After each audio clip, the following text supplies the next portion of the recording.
kalibutan, ang kahayag ug kaluwasan,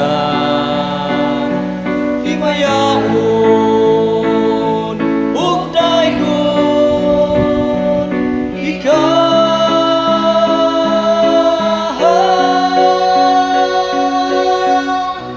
Daygon ka, himayaon ka,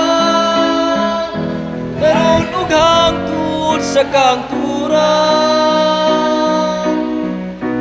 Daygon ka, himayaon ka, sa tanang kalibutan.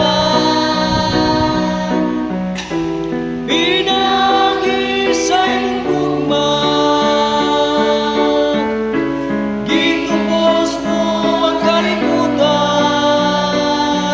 giduhan, gipakamatyan ang tanan namong sala ug kalapasan.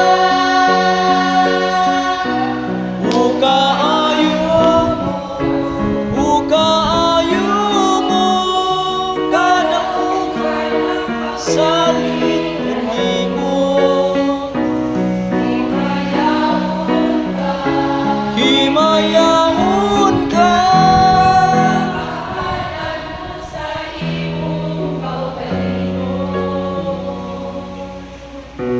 daygon ka, himayaon ka, karon ug hangtod sa kangturan. Daygon ka, himayaon ka, sa tanan katawhan kalibutan. Daygon ka, himayaon ka, daygon ka.